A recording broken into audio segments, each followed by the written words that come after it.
एक नौजवान की शादी हुई। उसको बीवी से बहुत प्यार था और बीवी की तबीयत कामचोर थी। वो उस नौजवान के माँ बाप की खिदमत को बोझ समझती थी। कुछ अरसे के बाद उसने देखा कि शौहर तो मुझसे बहुत प्यार करता है, तो वो अपने शौहर से नाराज़ रहने लगी। शौहर को ये बर्दाश्त न हुआ। उसने पूछा कि क्या बात है, तो उसकी बीवी ने कहा कि मैं तुम्हारे साथ ठीक रहूँगी, लेकिन मैं तुम्हारे माँ बाप के साथ नहीं रहना चाहती। मुझे यहाँ से कहीं दूर ले चलिए। उस नौजवान ने अपनी बीवी की बात मान ली और बूढ़े माँ बाप को छोड़ने का इरादा कर लिया। माँ बाप ने उसे बहुत समझाया कि बेटा, तेरे सिवा हमारा कोई नहीं है, मगर उसे माँ बाप की कोई परवाह न हुई और वो अपनी बीवी को लेकर शहर चला गया। आखिरकार एक दिन उसे सऊदी अरब जाने का मौका मिल गया और उसे बहुत ही अच्छी खासी नौकरी मिल गई। पैसा ज़्यादा आ गया और उसने बीवी के लिए बहुत ही शानदार सा मकान बनाया। सारा खर्चा बीवी के लिए भेजा। अपने माँ बाप से उसने कोई ताल्लुक़ ना रखा। बीवी कहती थी कि अगर उसने माँ बाप से कोई ताल्लुक़ रखा तो मैं उससे ताल्लुक़ तोड़ लूँगी। मोहब्बत के हाथों मजबूर होकर उसने अपने माँ बाप की कोई भी परवाह ना की और हमेशा उन्हें नज़रअंदाज किया। एक बार वो तवाफ़ कर रहा था कि एक बुज़ुर्ग वो भी साथ में तवाफ़ करने के लिए आ गए। जब तवाफ़ पूरा हुआ तो वो बुज़ुर्ग के पास आया और कहने लगा, मैं जब से यहाँ आया हूँ 12 साल मैंने 12 हज किए, सैकड़ों उम्रे किए, लेकिन मेरे दिल पर कोई ताला लगा हुआ है। मेरे दिल पर अंधेरा छाया हुआ है। न इबादत में जी लगता है, ना ही किसी और काम में। मालूम नहीं क्यों मैं ऐसा होता जा रहा हूँ। उन बुज़ुर्ग ने पूछा कि तूने किसी का दिल दुखाया है? तब उसे अपने माँ बाप की याद आई।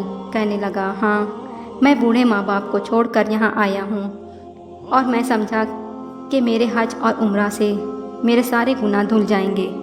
उन्होंने फरमाया, और हज करने की ज़रूरत नहीं है, जाओ और अपने माँ बाप से पहले माफ़ी मांगो।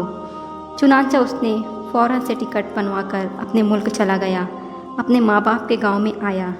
12 साल गुजर चुके थे। कुछ पता नहीं था कि उसके माँ बाप के साथ क्या गुजरी है। उस बस्ती के किनारे पर एक आदमी मिला।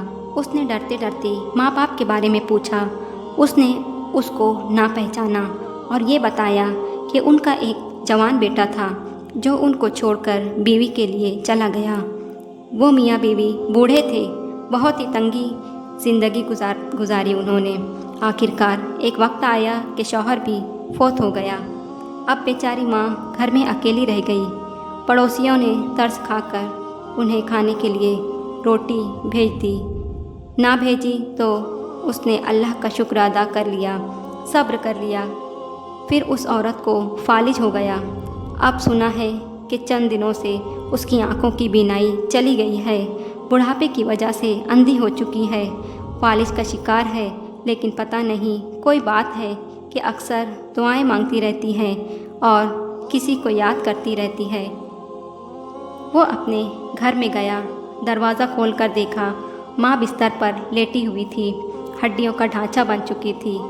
सोच रहा था कि मैंने माँ को इतना सताया, ये मुझे कहेगी दफ़ा हो जाओ, मैं तुम्हें कभी माफ़ नहीं कर सकती। लेकिन जब उसके पाँव की आहट माँ ने सुनी तो पूछने लगी, कौन है? उसने बताया, मैं आपका बेटा हूँ। माँ की आंखों में आंसू आ गए। बेटे, तूने बहुत इंतज़ार करवाया।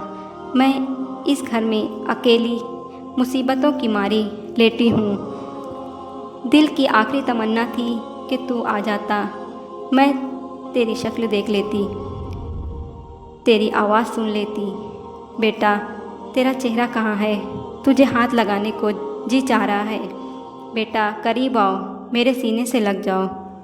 ये माँ की मोहब्बत होती है कि इतने दुख बर्दाश्त करने के बाद वो सिर्फ बेटे के घर आ जाने से खुश हो जाती है। तो जिस तरह माँ अपने बेटे के घर आ जाने से खुश हो जाती है, सब कुछ माफ़ कर देती है, इसी तरह परवरदिगार आलम भी अपने बंदों को अपने दर पर आ जाने से खुश हो जाते हैं और बंदों के गुनाहों को माफ़ फरमा देते हैं।